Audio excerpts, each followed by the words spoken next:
Hello guys, स्वागत है आपका नेपाल सीरीज डे पार्ट 2 में। सॉरी, डे 2 बोल रही हूँ। तो पार्ट 2 में अब आप देखेंगे कि हम पोखरा में पहुंचकर कहाँ कहाँ घूमे। और सॉरी, मैं पोखरा से काठमांडू के बीच का जो भी था वो कुछ भी शूट नहीं कर पाई, क्योंकि हम पोखरा से ही शाम को 7 बजे चले थे और काठमांडू पहुंचते पहुंचते ही सुबह हो गई थी। तो हम लोग सो गए थे क्योंकि पूरा दिन हमने पोखरा घूमा था और हम बहुत ज़्यादा थक चुके थे। तो इस वीडियो में आप पोखरा और काठमांडू हम कहाँ कहाँ घूमे उन दोनों को देखोगे, और मैं बताऊंगी हमारी कहाँ कहाँ पर किस किस जगह पर कितने कितने रुपए की टिकट लगी थी। और तो चलो, पहले आप आगे देखो, एंजॉय करो, वीडियो को एंड तक देखना और खूब सारा प्यार देना। तो गाइज़, यहाँ से शुरू होती है हमारी पोखरा की जर्नी। सुबह सुबह हमें बस लेने आ गई थी और ये उन्हीं की बस थी जिस एजेंसी से हमने अपना पैकेज पूरा बुक किया था। और फिर हम निकल गए अपने पोखरा में घूमने के लिए। आज का दिन हम पूरा दिन पोखरा में घूमने वाले थे और रास्ते में आप देख सकते हो कितने सुंदर सुंदर व्यूज़, मैं आपको बता नहीं सकती। जितने सुंदर ये कैमरे पे लग रहे हैं ना, उससे ज़्यादा सुंदर रियलिटी में थे। और इतना अच्छा लग रहा था इन्हें देख के, मतलब ऐसा लग रहा था खुली हवा में हम सांस ले रहे हैं, क्योंकि इतनी ज़्यादा ग्रीनरी थी वहाँ पे, पेड़ पौधे पहाड़, मतलब बहुत ही ज़्यादा सुकून मिल रहा था वहाँ पे जाकर मुझे तो। फिर हमने बस से थोड़ी दूर सफ़र किया और उसके बाद हम पहुँच गए अपनी डेस्टिनेशन पर। तो सबसे पहले हमारा फर्स्ट डेस्टिनेशन था गुप्तेश्वर महादेव, जो कि पोखरा का बहुत ही माना हुआ एक मंदिर है शिव जी का, और इसके अंदर बहुत बड़ी एक केव बनी हुई है, इसीलिए इसका नाम गुप्तेश्वर महादेव है। यहाँ पर 100 रुपीज़ का पर पर्सन का आपको टिकट मिलेगा, जिसके बाद आपको अंदर जाने देंगे। और देखिए यहाँ पे कितना सुंदर लग रहा था। फिर हम इस केव में गए अंदर। पूरा रास्ता मंदिर तक आपको जाने के लिए केव पूरी क्रॉस करनी पड़ेगी। और यहाँ पर काफ़ी ज़्यादा भीड़ थी। भीड़ इसलिए भी थी क्योंकि यहाँ की जो गुफा थी वो थोड़ी छोटी थी और लोग आने जाने का रास्ता एक ही था, तो लोग उसी रास्ते से आ रहे थे और उसी रास्ते से जा रहे थे। तो हम लोग भी जैसे तैसे इस पूरी गुफा को क्रॉस कर कर पहुँच गए मंदिर में। मंदिर के अंदर कैमरा अलाउड नहीं था, तो इसीलिए मंदिर की मैं वीडियो नहीं बना पाई। बट हाँ, मंदिर को क्रॉस करने के बाद सब लोग यहाँ पर जा रहे थे। और जो आप ये सीढ़ियाँ देख रहे हैं, इससे नीचे उतरकर ये लोग देखने जा रहे थे उस नदी को, जो इस जगह के अलावा पूरे वर्ल्ड में कहीं और नहीं दिखती। तो हम लोग भी गए फिर देखने, और आगे आप लोग देखेंगे यही है वो नदी जो आप देख पा रहे हैं। और इसको देखने का बस एक छोटा सा ही स्पेस होता है, ये सरस्वती नदी है। उसके बाद हम गुप्तेश्वर महादेव से निकल गए अपनी नेक्स्ट डेस्टिनेशन के लिए, और अब हम जा रहे थे पोंडीकोट महादेव के स्टैचू को देखने के लिए। लेकिन रास्ते में जो इनके व्यूज़ हैं मैं आपको बता नहीं सकती, मतलब बहुत बढ़िया। और अब हम पहुंच गए पोंडीकोट महादेव। यहाँ आप देख सकते हो कितनी बड़ी शिवलिंग है, कितना सुंदर, मतलब इस जगह पे जाके ना आपको अलग ही एक शांति मिलेगी। तो कभी भी आप पोखरा जाते हो तो इस जगह पे ज़रूर ज़रूर विज़िट करना। बहुत ही अच्छी जगह है, कोई टिकट नहीं है यहाँ पर जाने के लिए, फ्री ऑफ कॉस्ट है।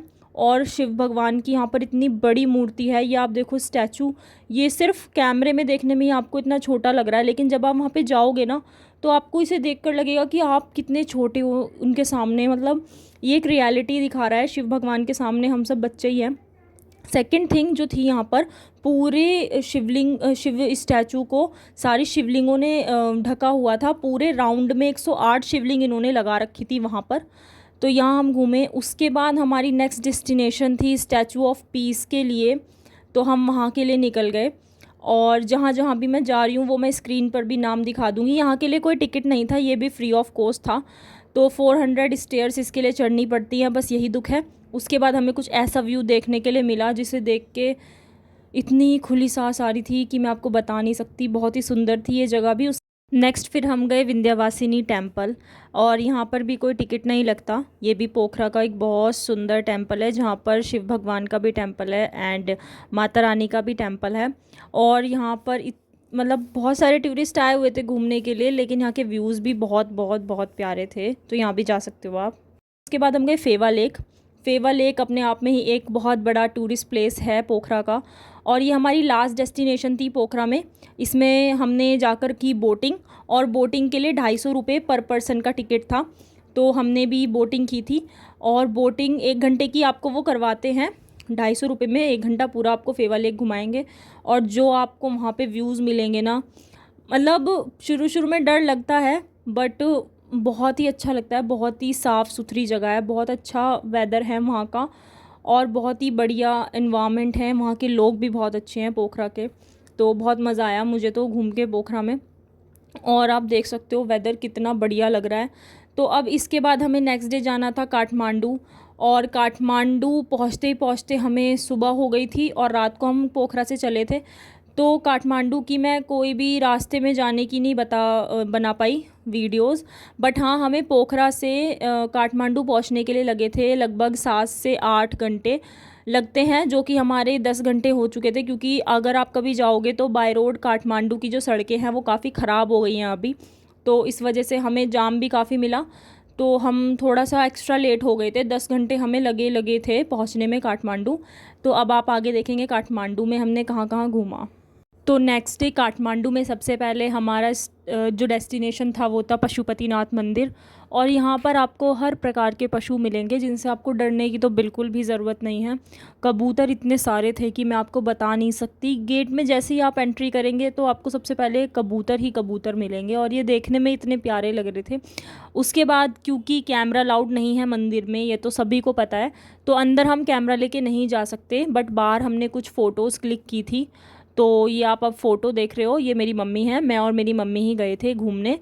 तो ये पशुपतिनाथ महादेव के बाहर का पूरा व्यू है, और ये एकदम मेस्मराइजिंग व्यू है, मतलब आंखों में आंसू आ जाते हैं जब आप वहाँ पर पहुँचते हो, उन्हें देखते हो, तो बहुत ही अच्छा लगता है। मतलब उसके बाद हम गए ये सती माता का मंदिर, वहीं पर ही है पास में पशुपतिनाथ के, और यहाँ पर जाकर भी एक चीज़ है कि वहाँ पर किसी भी मंदिर में कैमरा अलाउड नहीं है, तो आप बस उनके मेन गेट पे ही फ़ोटो खिंचवा सकते हो, अंदर नहीं लेके जा सकते। नेक्स्ट हम गए बुद्ध स्तूपा में। बुद्ध स्तूपा में आपको 100 रुपये का पर पर्सन का टिकट होगा, जिसको लेकर ही आपको अंदर एंट्री करने देंगे, और वहाँ पर आपको मार्केट मिल जाएगी काफ़ी अच्छी, वहाँ से हमने भी कुछ शॉपिंग वगैरह की थी। बाकी ये स्तूपा आप देख सकते हो यहाँ। तो उसके बाद सबसे पहले हम गए लक्ष्मी नारायण मंदिर, और यहाँ पर हमने कुछ फ़ोटोज़ क्लिक की थी बाहर ही। यहाँ पर भी आप बाहर से, ऊपर से मैंने फ़ोटो ली थी, फ़ोटो अलाउड नहीं। उसके बाद हम गए स्वयंभू स्तूपा, और फिर हमारा काठमांडू का टूर हुआ पूरा। ये हमने थाली ली थी महादेव की पशुपतिनाथ मंदिर में ले जाने के लिए। उसके बाद नेक्स्ट डे हम गोरखपुर पहुँच गए थे, तो हमारी ट्रेन थी रात को 8 बजे, इसलिए हमने सोचा गोरखपुर घूम ले। फिर हम गए गोरखनाथ जी के मंदिर में, वहाँ पर हमने मंदिर पूरा एक्सप्लोर किया, और ये वहाँ की अंदर की वीडियो है जो मैंने थोड़ी सी बनाई थी। तो दैट्स इट, हमारा टूर होता है पूरा। तो गाइज इस पार्ट को मैं यहीं पर ही एंड कर रही हूँ। मैंने आपको पूरा अपना दिखा दिया, पोखरा, काठमांडू एंड गोरखपुर में हम कहाँ कहाँ घूमे। गोरखपुर में हम कहीं नहीं घूमे थे, सिर्फ हम मंदिर ही गए थे, गोरखनाथ मंदिर, और वहाँ पर एक मठ भी है, लेकिन मठ हम इसलिए नहीं गए क्योंकि नेपाल तक जो मौसम था वो ठीक था, लेकिन गोरखपुर में आने के बाद जो गर्मी का लेवल था बहुत ज़्यादा हो गया था, और हम में इतनी हिम्मत नहीं थी कि 2 दिन पूरा ट्रेवल करने के बाद हम इतनी दोपहरी में घूमने जाएं, तो बस हम मंदिर ही गए थे। उसके बाद हम गोरखपुर में कहीं नहीं गए। फिर हमने शाम की वहाँ से वापसी की, 8 बजे ट्रेन ली थी, और ट्रेन ने हमें जो सुबह 8 बजे उतारना था वो हमें दोपहर को उतारा था 2 बजे। इसकी भी एक अलग स्टोरी है, बहुत ही बेकार एक्सपीरियंस था आने का गोरखपुर से, क्योंकि हम बैठ गए थे 8 बजे से ही ट्रेन में, और हमें ये था कि पूरी रात तो सोने में निकल जाएगी, सुबह को मुझे तो इनफैक्ट ऑफिस भी जाना था, मेरी उस दिन छुट्टी हो गई, और सुबह को हम 8 बजे उतरने वाले थे, लेकिन वो ट्रेन इतना रुकी, उसने अपना रूट को ही चेंज किया, आई डोंट नो क्या हुआ, बट उसका 8 बजे का जो उतारने का टाइम था वो बढ़ते 2 बजे हो गया। उसने हमें आनंद विहार उतारा 2 बजे। तो भाई वो तो बहुत ही वर्स्ट एक्सपीरियंस था बैठे रहना ट्रेन में।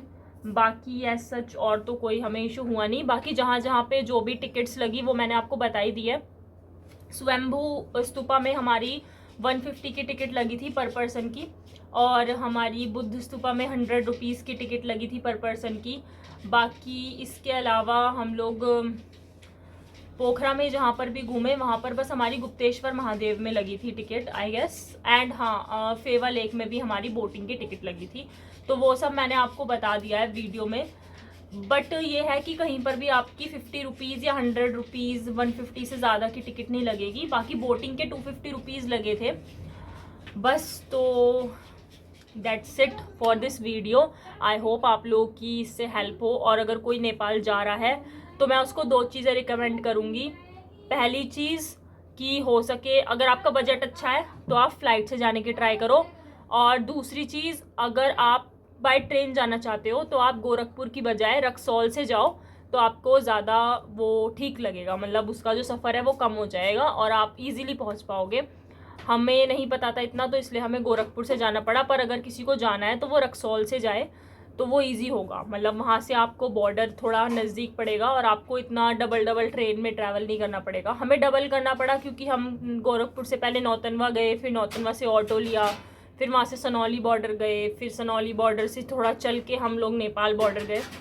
बाकी जब आप उधर से आते हैं तो आप किसी भी टाइम आएंगे, आपकी चेकिंग होगी, चेकिंग इन द सेंस पूरा सामान नहीं खोल के देखते, वो आपका आईडी, आधार कार्ड या वोटिंग कार्ड, जो भी कोई भी आईडी होगा वो आपकी वो चेक करेंगे।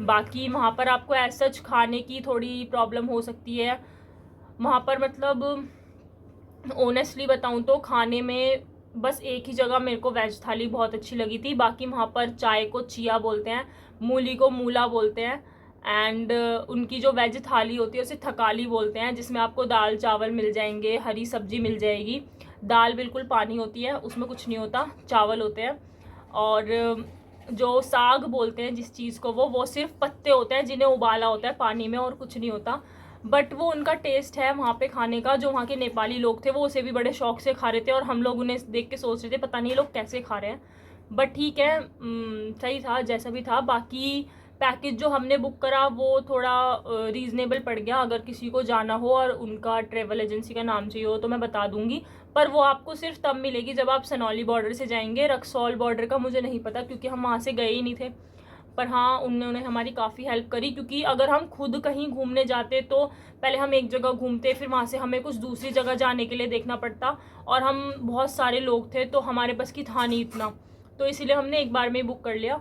और फिर पूरा गोरखपुर से हम जब रात को हम नौतनवा पहुँच गए थे, तो नौतनवा सनौली बॉर्डर से हमने नौतनवा से मतलब सनौली बॉर्डर पे हमने वेट नहीं किया कि हम गोरखपुर के लिए ट्रेन लें, हमने क्या करा वहाँ से कैब बुक करी, जिसने हमें 2 से 3 घंटे में गोरखपुर उतार दिया था कैब वाले ने, क्योंकि हमारी ट्रेन जो थी सनौली बॉर्डर से वो थी सुबह 6 बजे की, और अब फिर रात में हमें कहीं भी रुकना नहीं था क्योंकि वहाँ हम रात को रुकते फिर हमें सुबह भागना पड़ता, और फिर अगले दिन हमारी गोरखपुर में भी रात की ट्रेन थी तो फिर हमें 2 जगह स्टे करना पड़ता।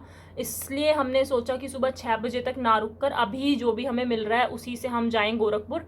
तो हम लोग आई थिंक सुबह 5 बजे के आसपास गोरखपुर पहुँच गए थे, और फिर हमने वहीं पर ही रुकने के लिए एक रूम लिया, सबने अपना अपना ले लिया था, और फिर हम शाम तक वहीं रुके, हमने गोरखनाथ का मंदिर घूमा वहाँ पर, और शाम को ट्रेन लेके फिर हम अगले दिन वापस आए। तो ये थी हमारी दिल्ली से नेपाल तक की जर्नी। आई होप आपको सब कुछ क्लियर समझ में आ गया हो, और अगर किसी को और कोई इससे अलग इन्फॉर्मेशन चाहिए तो कमेंट कर देना, मैं वो भी एक सेपरेट वीडियो में सारे क्वेश्चंस लेके बना दूंगी वीडियोस पे, कोई ऐसा वो नहीं है। बाकी रिव्यूज़ नेपाल को बहुत सारे अच्छे रिव्यूज़ हैं, क्योंकि हमें बहुत मज़ा आया घूमने में, और वहाँ के लोग भी बहुत स्वीट हैं, तो बहुत बढ़िया लगा मुझे। तो अगर कोई जाना चाहता है तो फॉर श्योर जाओ, मज़ा आएगा आपको देख के वहाँ पे। तो दैट्स इट गाइस, वीडियो को लाइक कर देना, कमेंट कर देना, शेयर कर देना, बाय बाय।